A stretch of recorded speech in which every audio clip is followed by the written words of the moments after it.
मेरे प्यारे विद्यार्थियों और उन सभी लोगों को जो इस वीडियो को देख रहे हैं, मेरी तरफ से नमस्कार। ये परसेंटेज की जो 11th क्लास है, इस 11th क्लास में जो पीछे की वीडियो में हम लोगों ने क्वेश्चन जिस तरीके के क्वेश्चन करते आए हैं उससे थोड़ा सा आगे बढ़ते हैं, थोड़ा सा आगे चलते हैं और जो क्वेश्चन अलग टाइप के, उनसे अलग टाइप के क्वेश्चन जो आपकी स्क्रीन पर दिख रहा है कि किस तरीके का क्वेश्चन है, इस तरीके के क्वेश्चन को सॉल्व करने का क्या कंसेप्ट होगा, क्या हमारी सोच होनी चाहिए, उस पर आज हम लोग डिस्कस करने वाले हैं और उसके अकॉर्डिंग 5 से 6 क्वेश्चन आज की क्लास में डिस्कस करेंगे। और इस क्वेश्चन को करने से पहले बस एक बेसिक पॉइंट आपको बताना चाहता हूं, जो आप रेशियो चैप्टर है उसमें आप पढ़ेंगे कि जब आपको रेशियो निकालना हो और दोनों के बारे में कुछ इंफॉर्मेशन दी गई हो तो उसके अकॉर्डिंग किस तरीके से आप रेशियो निकालते हैं। और ये मैं कौन सी बात कर रहा हूं, किस कंसेप्ट की बात कर रहा हूं, कौन सा रेशियो का पार्ट है जिसके बारे में बात कर रहा हूं, तो वो आप इस तरीके से देखिए। जैसे बोला जाता है कि ए का डबल और बी का ट्रिपल, अगर बोला जाए कि ए का डबल करें और बी का ट्रिपल करें, जो भी ए था उसका डबल और बी जो था उसका ट्रिपल करें, तो आपका ये दोनों पार्ट बराबर होते हैं। और आपसे बोला जाए तो बताइए A:B क्या आएगा। अब अगर आपसे बोला जा रहा है कि A:B क्या आएगा, तो आपको ये पता है कि अगर 2A = 3B है तो आप डायरेक्टली ऐसे नहीं लिखते हैं कि 2:3। अगर 2A = 3B है तो आप डायरेक्टली 2:3 नहीं लिखते हैं, ये गलत होता है, क्योंकि हमें पता है कि इसका तरीका क्या होता है सॉल्व करने का, जो बचपन से सीखते आए हैं। तो ऐसे ही तो कुछ किया जाता है कि जो ए का कोफिशिएंट होता है वो बी का रेशियो बनता है और जो बी का कोफिशिएंट होता है वो ए का रेशियो बनता है। फॉर एग्जांपल ए इधर है, बी को मैं अगर दूसरी साइड लाऊंगा इक्वल के, तो हमें पता है कि इधर 3 से मल्टीप्लाई है तो इधर डिवाइड करेगा, इजिकल टू इधर को 3 रहने देते हैं और ये 2 जो ए का कोफिशिएंट है वो उधर जाएगा तो डिवाइड करेगा। तो आप देखिए कि ए के साथ जो आपका कोफिशिएंट था वो बी का रेशियो बना और जो बी के साथ कोफिशिएंट था वो ए का रेशियो बना।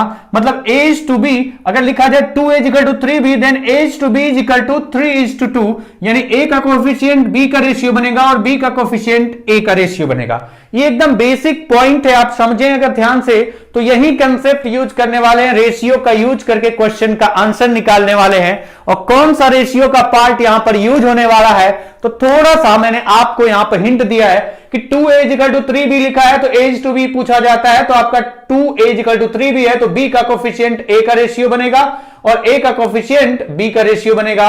मतलब अगर A:B यहां पर निकाला जाए तो A:B आएगा, 2A = 3B है, A के साथ 2 है तो वो B के पार्ट पर जाएगा और B के साथ 3 है तो वो A के नीचे आएगा, मतलब 3:2 आपका आंसर होगा। ऐसे ही 2-3 एग्जांपल करके फिर उसके बाद क्वेश्चन पर चलेंगे। जैसे अगर आपसे बोला जाए, मैंने लिखा कि A का 5 टाइम्स = B का 7 टाइम्स है, तो बताइए A:B क्या आएगा। तो यहां पर आप डायरेक्टली कह सकते हैं कि अगर 5A = 7B है ना, तो B का कोफिशिएंट A के नीचे रखेंगे और A का कोफिशिएंट जो आपका 5 है वो B के नीचे, मतलब 7:5 होगा। इस तरीके से आपको सोचना है। आगे आने वाले जो क्वेश्चन आपकी स्क्रीन पर दिख रहा है और इसके अलावा जो आपके सामने आएगा, जैसे मैंने लिखा कि 5A = 8B, बताइए कि A:B क्या आएगा। तो आप डायरेक्टली यहां पर कह सकते हैं कि A:B क्या आएगा, तो आप इसको लिख करके दिखाने की जगह B का कोफिशिएंट जो है वो A के नीचे और A का कोफिशिएंट वो B के नीचे, तो आप कह सकते हैं 8:5 आएगा। तो इस तरीके से क्वेश्चन में कैसे यूज करना है इसको, उसको मैं एक एक पॉइंट आपको समझाते चलूंगा। समझाने के लिए मैं फिगर बना के दिखाऊंगा ताकि आपको क्लियर हो कि कौन से पार्ट की बात कर रहा हूं कि इक्वल करना है और क्यों करना है, वो आपको कंफर्म रहे। फिर उसके बाद क्वेश्चन में उस कंसेप्ट को, ये वाला जो कंसेप्ट है इसको यूज करके, रेशियो का पार्ट आप यूज करके आंसर निकालेंगे मेरे साथ, या मेरे से पहले भी निकाल सकते हैं। तो आपको समझना है, अगर नहीं पता है तो मैं जो बता रहा हूं उसे ठीक ढंग से समझिए, अदरवाइज आपको पता है तो मुझसे पहले निकाल के आंसर मैच करा लीजिए मेरे निकालने के बाद। तो चलिए क्वेश्चन है जो फर्स्ट आपका, उसी को स्टार्ट करते हैं क्वेश्चन वाइज। आज की क्लास में केवल और केवल 6 क्वेश्चन करने वाले हैं। जैसे पहला क्वेश्चन आपकी स्क्रीन पर जो है वो, fresh fruit contain 68% water and dry fruit contain 20% water, how much dry fruit can be obtain from 450 kilogram of fresh fruit. मतलब ताजे फल में 68% पानी होता है और सूखे फल में 20% पानी होता है, तो 450 किलोग्राम ताजे फल से कितना सूखा फल प्राप्त किया जा सकता है। अब अगर आप इस क्वेश्चन को ध्यान से समझें तो ये कंसेप्ट यही यूज होने वाला है, रेशियो का पार्ट इस तरीके से रिलेट करना है। इक्वल का केस इनडायरेक्टली आपको दिया गया है, जैसे मैंने यहां पर डायरेक्टली दिया कि 5 इक्वल टू 8 भी, इस क्वेश्चन में आपको डायरेक्ट नहीं बोला गया, लेकिन वो पार्ट आपको थोड़ा ध्यान से समझना है कि क्या कंडीशन दी गई है।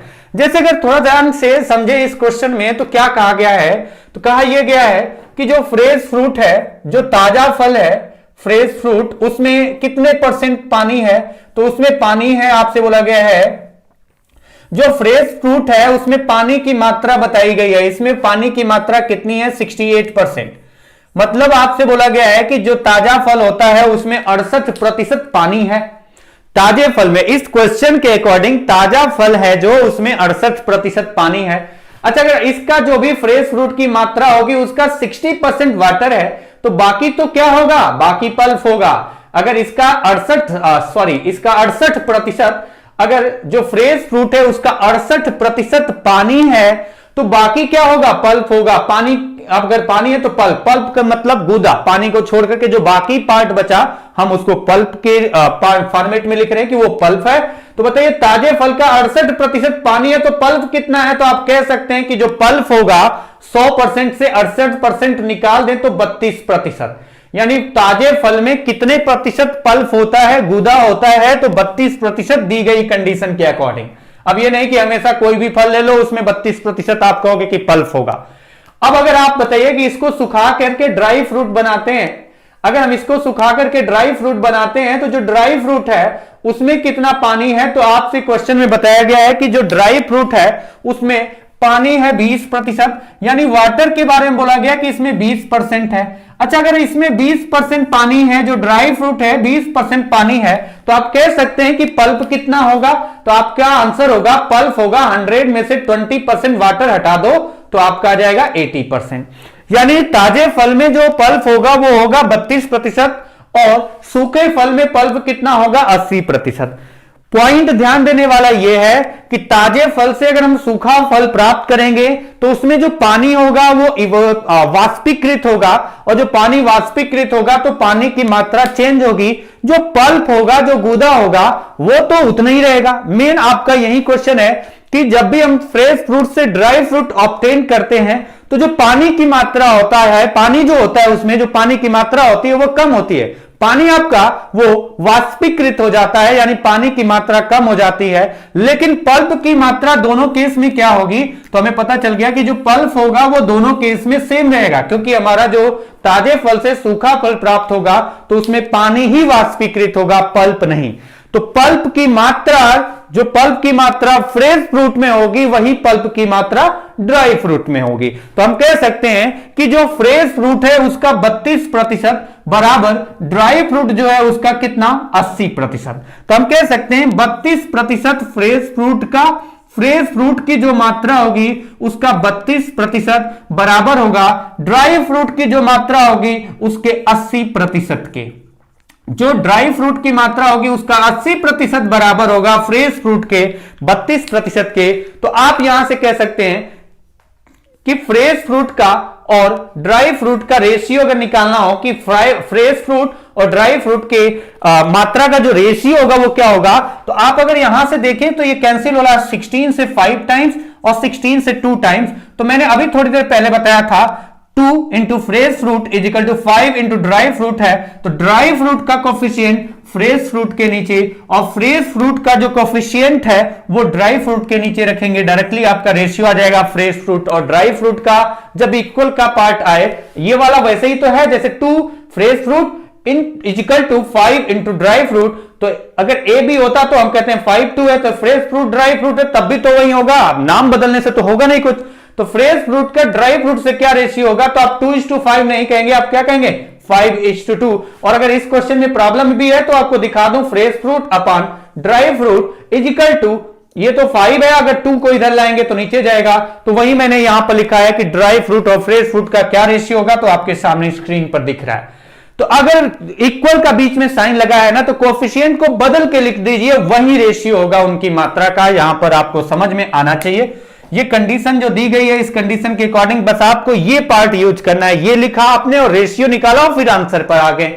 आपको बोला गया है इस कंडीशन के अकॉर्डिंग हमें पता चल गया कि जब भी इस कंडीशन के अकॉर्डिंग फ्रेश फ्रूट और ड्राई फ्रूट, फ्रेश फ्रूट से ड्राई फ्रूट प्राप्त करेंगे तो जो मात्रा का रेशियो होगा वो 5:2, यानी फ्रेश फ्रूट 5 किलोग्राम होगा तो उससे 2 किलोग्राम ड्राई फ्रूट आपको ऑब्टेन्ड होगा।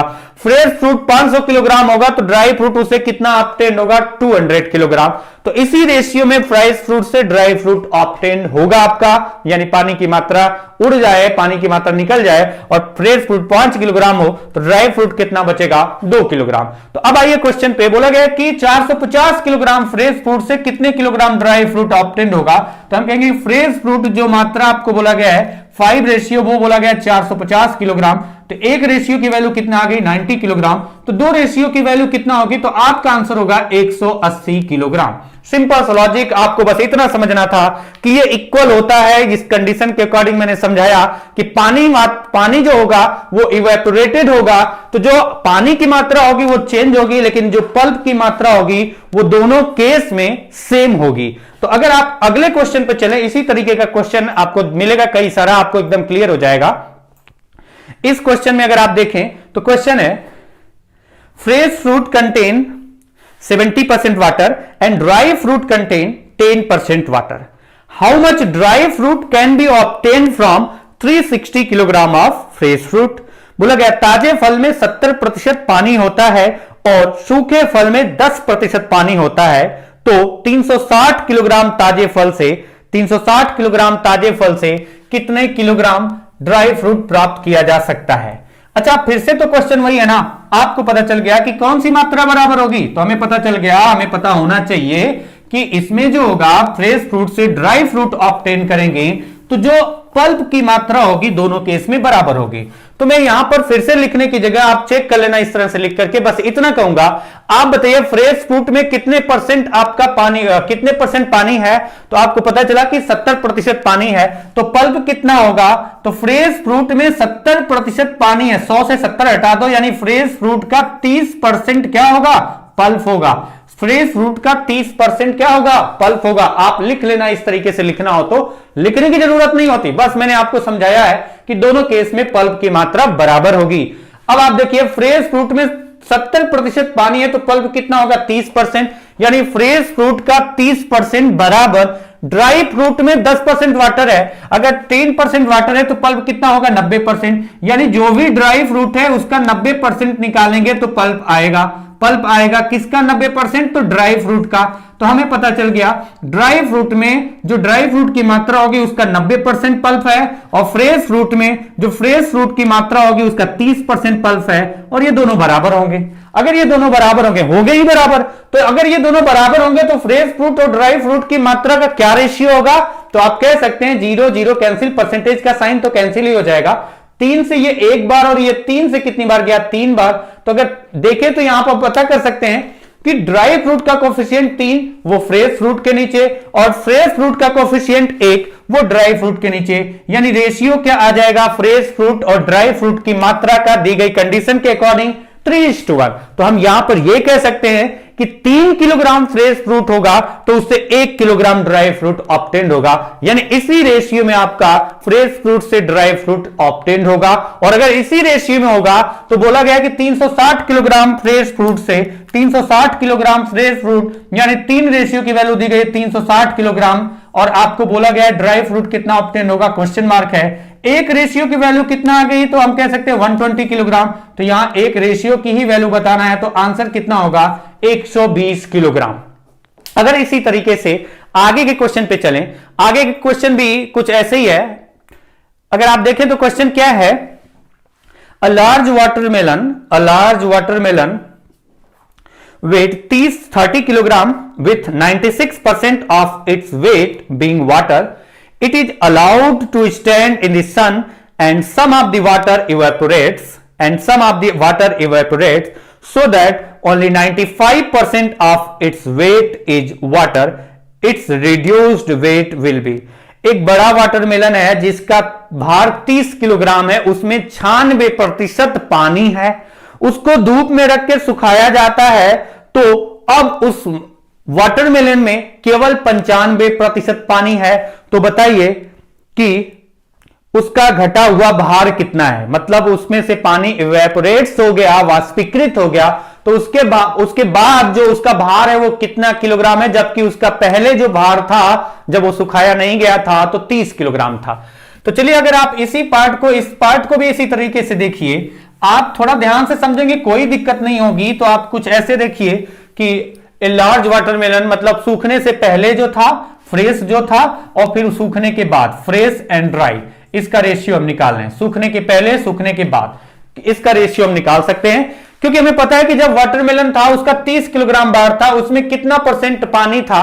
तो आपको पता है कि 96% भार के अकॉर्डिंग उसमें पानी था। अगर 96% पानी था तो पल्प कितना था, तो हम कह सकते हैं 4% पल्प था। दूसरा पार्ट आपसे बोला गया है कि जब उसको धूप में सुखा दिया, अगर आप वाटरमेलन को धूप में सुखाएंगे तो हमें पता है और आपको भी पता है कि पानी की मात्रा जो होगी कम होगी, क्योंकि पानी इवेपोरेट्स हो जाएगा, पानी वाष्पीकृत हो जाएगा, तो पल्प की मात्रा तो सेम होगी। तो आप बताइए कि उसको सुखाया तो सूखने के बाद, ये ड्राई फ्रूट नहीं, ये ड्राई एंड फ्रेश समझिए आप। अब सूखने के बाद उसमें पानी कितना है, 95%, इसका मतलब पल्प कितना होगा, 5%। तो हम कह सकते हैं कि सूखने से पहले जब फ्रेश था वो, उस समय उसमें पल्प कितना था, 4%, और जब सुखा दिया तो सूखने के बाद जो उसकी मात्रा होगी उसका कितना परसेंट पल्प होगा, तो 5%। अब हमें पता है कि सूखने के बाद उसमें मात्रा में जो कमी होगी वो वाटर में, पल्प की मात्रा दोनों केस में सेम रहेगी। तो फ्रेश जब था उसका 4% पल्प है, ड्राई जब होगा उसका 5% पल्प है, और ये हमें पता है कि जो पल्प की मात्रा होगी वो दोनों केस में सेम होगी। तो हम कह सकते हैं कि जब फ्रेश था और जब ड्राई था तो उनकी मात्रा का रेशियो क्या होगा, बीच में इक्वल का साइन है, कोफिशिएंट बदल के लिखिए, रेशियो आ जाएगा आपका 5:2। ड्राई के साथ आपका 5 है वो फ्रेश के साथ, और फ्रेश के साथ 4 था वो ड्राई के साथ। यानी फ्रेश और ड्राई फ्रूट, मतलब हम कह सकते हैं जब वाटरमेलन को ताजा ताजा हमने रखा था, उसे सुखाया नहीं था, तो अगर उसका भार 5 किलोग्राम होगा तो इस कंडीशन के अकॉर्डिंग जब उसे सुखाया गया तो सूखने के बाद उसका भार कितना हो जाएगा, 4 किलोग्राम। और आपको पता है कि जब सुखाया नहीं गया था जो 5 की रेशियो है वो वैल्यू कितनी दी गई है, 30 किलोग्राम। तो सूखने के बाद पूछा गया कितना होगा, तो बताइए अगर 5 रेशियो की वैल्यू 30 किलोग्राम है तो एक रेशियो कितना आएगा, 5 से डिवाइड किया 6 किलोग्राम, और अगर एक रेशियो 6 किलोग्राम है तो 4 रेशियो की वैल्यू कितनी होगी, तो आपका आंसर आ जाएगा 24 किलोग्राम। तो आपका ये जो क्वेश्चन है ना, अगर थोड़ा सा ध्यान से समझें कि जो मात्रा चेंज नहीं होगी उनको इक्वल करना है, और जैसे इक्वल करेंगे तो कोफिशिएंट बदल के लिखो, रेशियो आ जाएगा उनकी मात्रा का। अब आप आ जाइए मात्रा, कौन सी मात्रा का, जो टोटल मात्रा होगी उसका। जैसे आगे के क्वेश्चन में आप थोड़ा सा क्वेश्चन की लैंग्वेज अगर बदले तो ये घबराइए मत, आप समझिए इस क्वेश्चन को अगर करना चाहें तो ये क्वेश्चन है, इसको आप एलिगेशन मेथड से भी कर सकते हैं, लेकिन हम बस बात कर रहे हैं आज की क्लास में रेशियो मेथड, और वो रेशियो मेथड किस तरीके से यूज हो रहा है वो आप एक एक करके देखते चलिए। जैसे इस क्वेश्चन में है कि a mixture of 450 litres of spirit contain 20% of water in it, how much water must be added, how much water must be added to it to make the water 25% in the new mixture. अच्छा, आपसे बोला गया कि जो mixture था वो 450 litre था, total 450 litre mixture था, और इस मिक्सचर में मिलाया क्या गया है, आप पहले देख लो, बोला गया है कि कंटेन 20% वाटर, इसमें 20% वाटर है।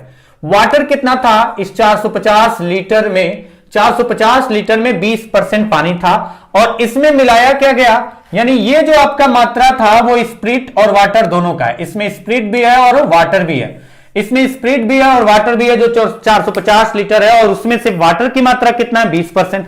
इसमें मिलाया क्या गया है, how much water must be added, इसमें वाटर ऐड किया गया, और वाटर ऐड किया तो जो रिजल्ट आया इस रिजल्ट में आपको बोला गया कि उसमें वाटर कितना हो गया, तो उसमें बोला गया कि वाटर उसमें हो गया 25%।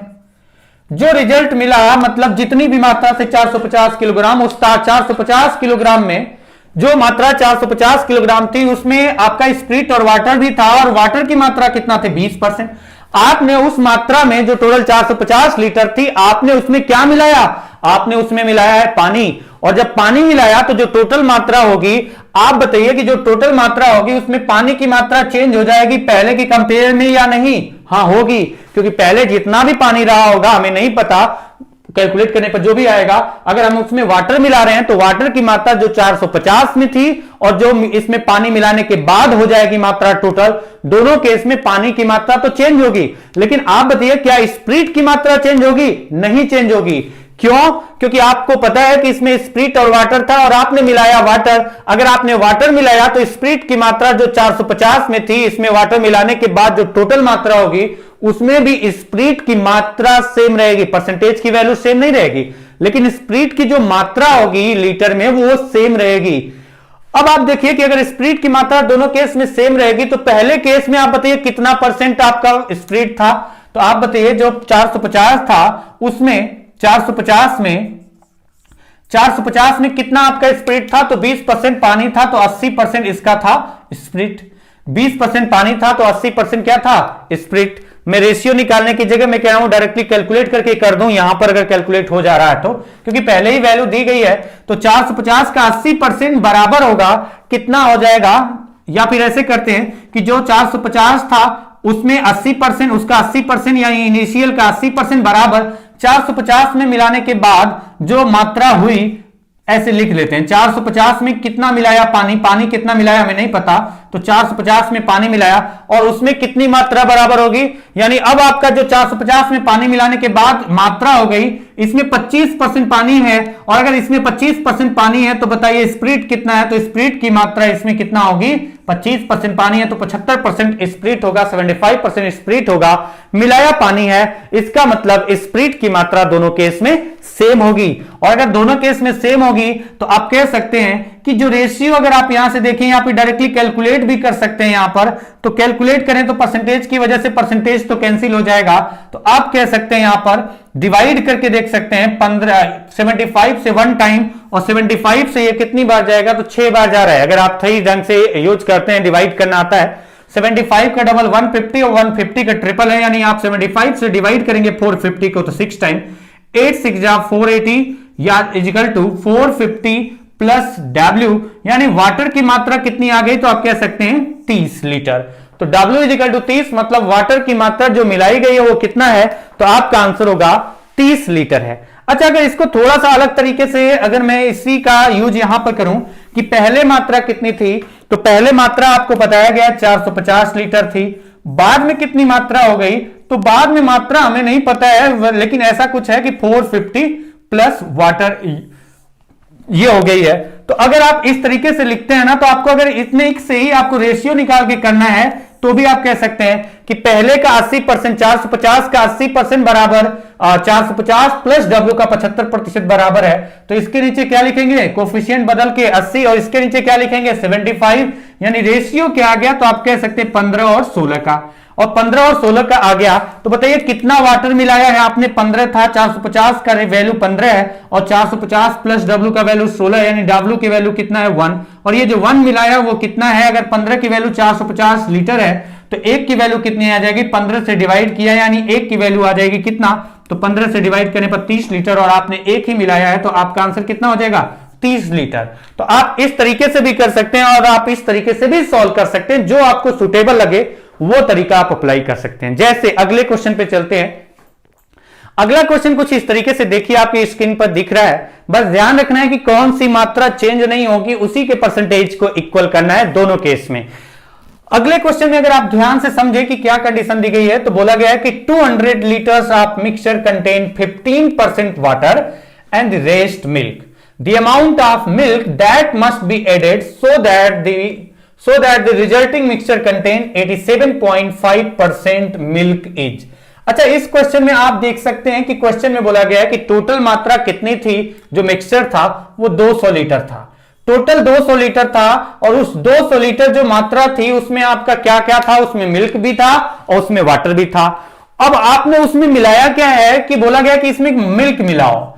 अगर बोला जा रहा है इसमें मिल्क मिलाओ, मिल्क मिलाने के बाद एक रिजल्ट मिलेगा।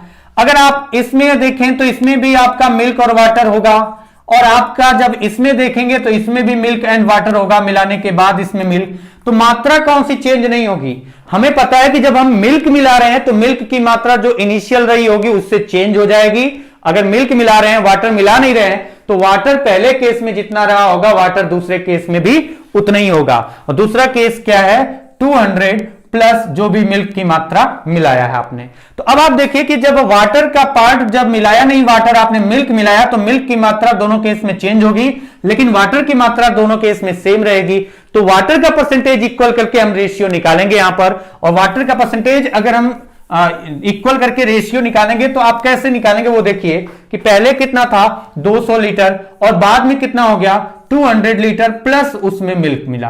तो आपका ये जो रेशियो होगा, पहले की मात्रा 200 लीटर और उसके बाद जब हमने उसमें मिल्क मिला दिया तो 200 प्लस उसमें मिल्क की मात्रा, तो उसका रेशियो क्या होगा, तो कुछ इस तरीके से लिख सकते हैं। आप सॉल्व भी कर लीजिए या डायरेक्टली रेशियो पर चले जाइए इसको लिखने के बाद। 200 जो मात्रा थी उसमें, क्योंकि चेंज हमें पता है कि मिल्क में हो रहा है, क्योंकि मिल्क मिला रहे हैं तो वाटर की मात्रा हमें बराबर करनी है। तो 200 में 15% वाटर था, तो मैंने डायरेक्टली लिखा कि 200 का 15% वाटर की मात्रा बराबर करनी है, इसलिए वाटर का परसेंटेज यूज कर रहे हैं। 200 का 15% बराबर होगा जो मात्रा चेंज होने के बाद हो चुकी थी उसका 200 प्लस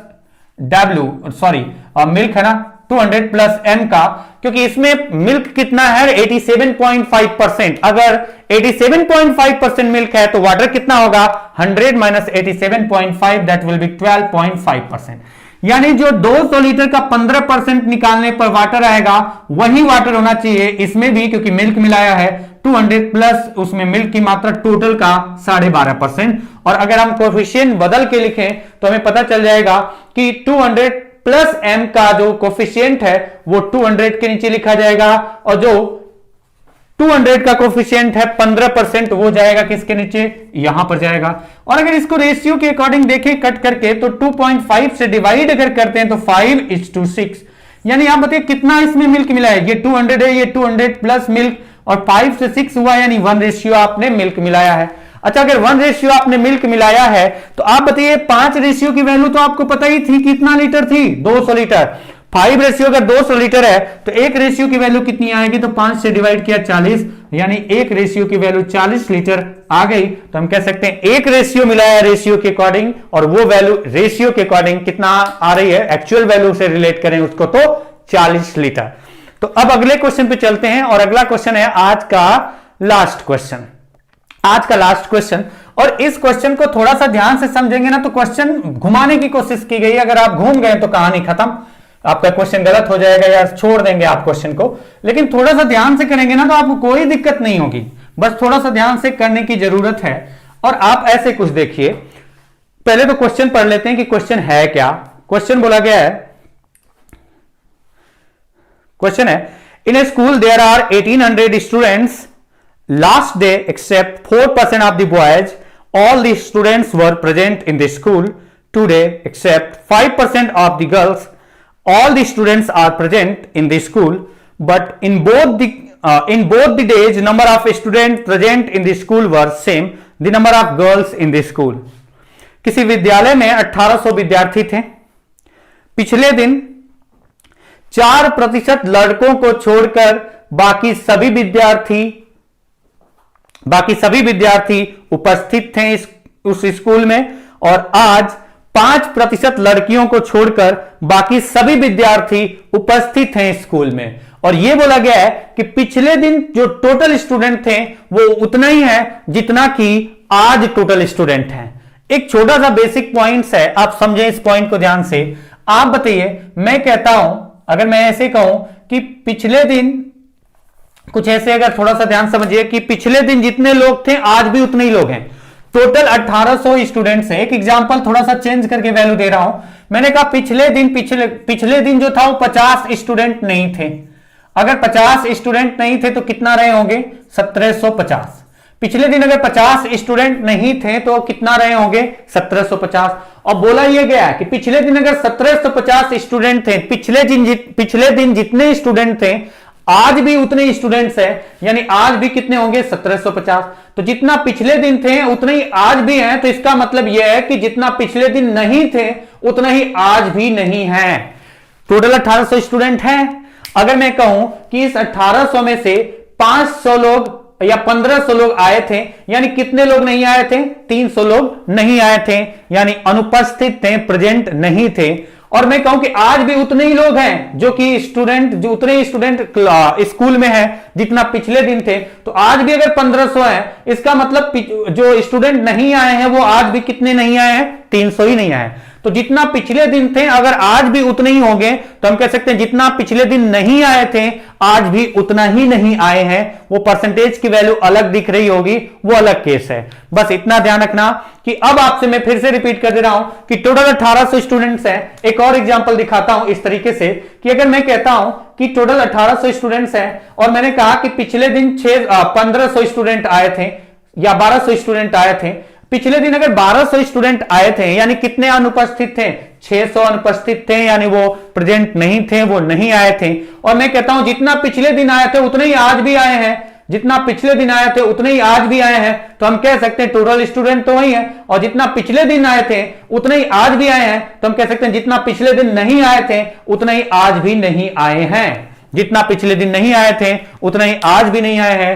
तो अब आप देखिए क्वेश्चन में ये बोला गया है कि टोटल 1800 स्टूडेंट थे जिसमें से पिछले दिन लड़कों के 4% नहीं आए थे और आज जो है पिछले दिन लड़कों का 4% नहीं आए थे और आज लड़कियों के 5% नहीं आए हैं। जबकि यह बोला गया है कि जितना पिछले दिन आए थे उतना ही आज भी आए हैं, मतलब जितना पिछले दिन नहीं आए थे उतना ही आज भी नहीं आए हैं। तभी तो दोनों दिन बराबर लोग आए हैं। जितना पिछले दिन नहीं लोग आए थे उतना ही आज भी नहीं आए हैं। मुझे समझाते हुए आपको इस एग्जाम्पल को दिया है तो मुझे यह कंफर्म लग रहा है कि आपको समझ में आ गया है कि जितना पिछले दिन आए थे उतना ही आज भी आए हैं। तो हम कह सकते हैं जितना पिछले दिन नहीं आए थे उतना ही आज भी नहीं आए होंगे।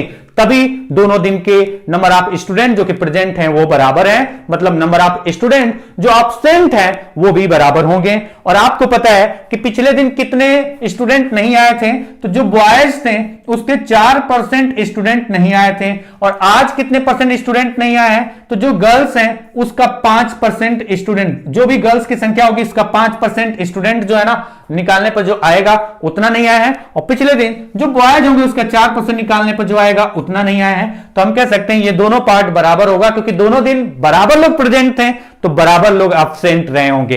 तो आप यहां से बता सकते हैं कि बॉयज एंड गर्ल्स का क्या रेशियो होगा। अगर बीच में इक्वल का साइन है, कोफिशिएंट बदल दीजिए, गर्ल्स का कोफिशिएंट 5 बॉयज के नीचे और बॉयज का कोफिशिएंट आपका 4 वो गर्ल्स के नीचे। तो बॉयज एंड गर्ल्स का जो रेशियो होगा उस स्कूल में वो क्या आएगा 5:4, और 5:4 का मतलब टोटल कितना रेशियो आ गया 9। रेशियो के अकॉर्डिंग बॉयज एंड गर्ल्स मिला के 9 यूनिट है और क्वेश्चन के अकॉर्डिंग बॉयज एंड गर्ल्स मिला के कितने हैं, तो आपको बताया गया टोटल 1800 स्टूडेंट्स हैं। तो हम कह सकते हैं एक रेशियो की वैल्यू कितनी आ जाएगी, 9 से डिवाइड किया तो आपका आ गया 200। एक रेशियो की वैल्यू 200 स्टूडेंट्स आ गई। गर्ल्स की संख्या पूछा गया है उस स्कूल में, तो आप कह सकते हैं 4 रेशियो की वैल्यू पूछी गई है। तो 1 रेशियो अगर आपका 200 आ रहा है तो 4 ratio 4 into 200 is equal to 800। 800 जो स्टूडेंट्स हैं वो गर्ल्स स्टूडेंट्स हैं। तो क्वेश्चन को आपको कभी कभी डायरेक्टली दिया जाता है, कभी नहीं आपका डायरेक्टली देकर के इनडायरेक्टली दिया जाता है। तो वो आपको समझना है कि कौन सा पार्ट दोनों केस में बराबर होगा और किस तरीके से रेशियो हम लोग डायरेक्टली यहां पर लिख दे रहे हैं एक स्टेप छोड़ करके, वो आपको पता होना चाहिए। और अगर आपका थोड़ा सा प्रैक्टिस हो जाता है ना तो ये लिखने की जगह आपका माइंड में ही बहुत सारी कैलकुलेशन हो जाती है, रेशियो के पार्ट पे कैलकुलेट कर लेते हैं आप। तो चलिए आज के लिए बस इतना ही करते हैं, मिलते हैं अगली